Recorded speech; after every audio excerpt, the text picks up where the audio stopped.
ඇයි මහත්තයෝ වල්ලූරු මස් කාලා තනියම ජනෙල් අරන් හිටියේ? මහසූන්නු පෙරේතකම් කරන කෑමක්. ඒ මස් බෙදපු සුවඳටයි ඌ ආවේ. ඕක මේ පාරේ සැරිසරන මහසූන් අවතාරේ.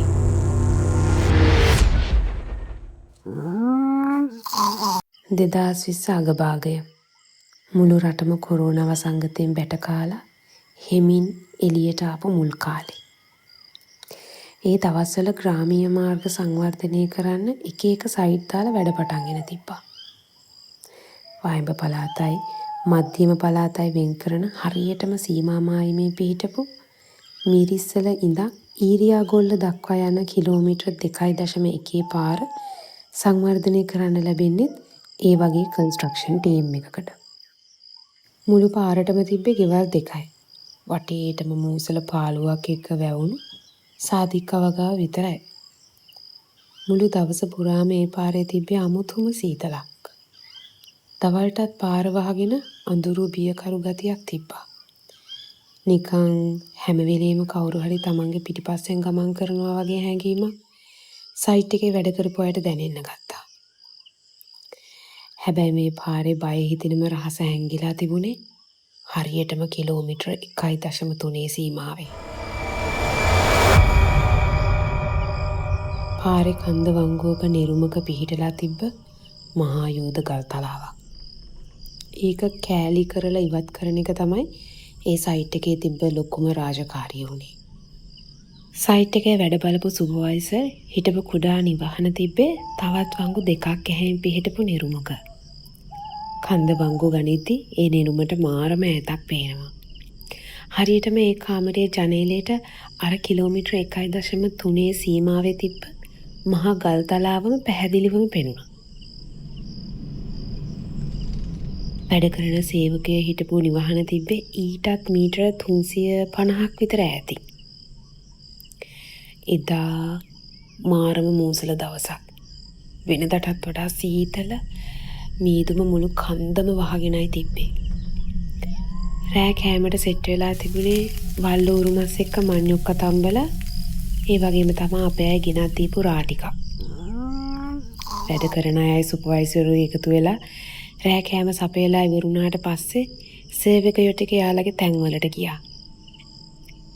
සයිට් එකේ ලොකු පහසුකම් නැහනේ. ඉතින් සුපර්වයිසර් තනියම කාමරේ ඇතුලේ තිබ්බ තනි මෙට්ටේ උඩට වැටුණ නිදා ගන්න.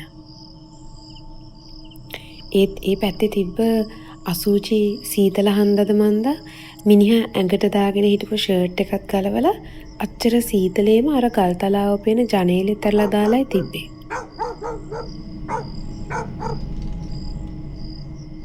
පාන්දර එකත් පහුවෙලා ඇති. රෑ බීපු වතුර හන්දා මිනිහට එකපාරටම ඇහැරුණා.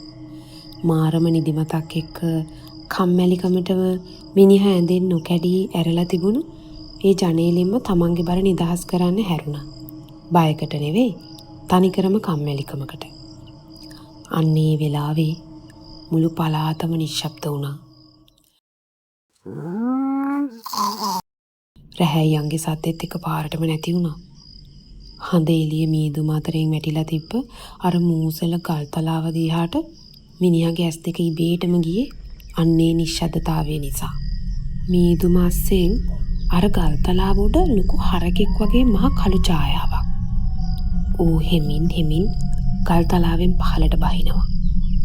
බැහැලා අලුතෙන් ඩෝසර් කරපු පාරට එකපාරටම බැන්නා. මිනිහා ස්පෙල්ලන් නොගහ බලාගෙන හිටියා. කන්ද වංගු ගනිද්දි මේ කළු ඡායාව එකපාරටම පේනවා. වංගුවෙන් වැහෙද්දි නොපෙනී යනවා. මිනිහා වෙලාවක් තිස්සේ මේක දිහා බලාගෙනම හිටියා. හැබැයි පුදුම කියන්නේ ඌ දිගටම ඉන්නේ මේ මිනිහාගේ කාමරේ පැත්තට. හරියටම මිනිහා ඉන්න ගේ ගාවට වංගුව ගද්දි ඒ මහ කළු සතා එකපාරටම නතර වුණා. නතර වෙලා කෙලින්ම බලාගෙන ඉන්නේ ජනේලෙන් බලන් ඉන්න අපේ මේ මිනිහා දිහා. හඳ එළියෙන් මිනිහට ඌව පැහැදිලිව පෙනුණා. දෙයනේ ඌ හරකෙක් නෙවෙයි. හරක් පැටියෙක්ට වඩා විශාල මහා භයානක කඳ පරණ කළු බල්ලෙක්.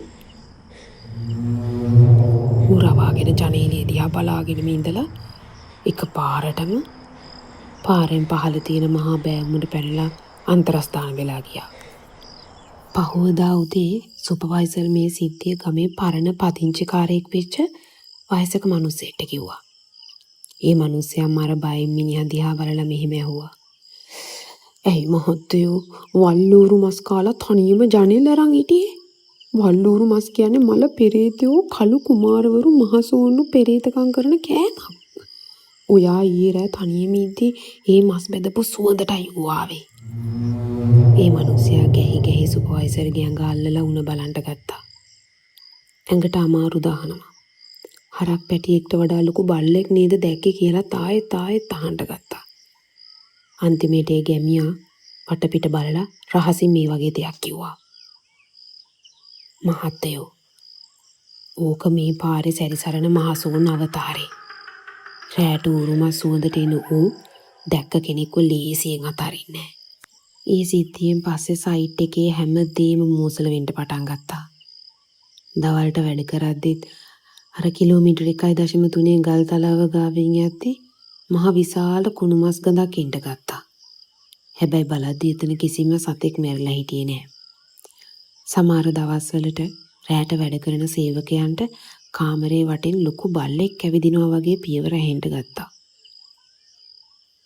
හැමෝම හිටියේ මර බයෙන්. අන්තිමට මේ මෝසල පාරේ වැඩ ඉවර කරන්න කාටවත්ම ඉඩ ලැබුණේ නෑ. පාර මැදින්ම වැඩ නතර කරලා හැමෝටම ආපහු එන්න සිද්ධ වුණා.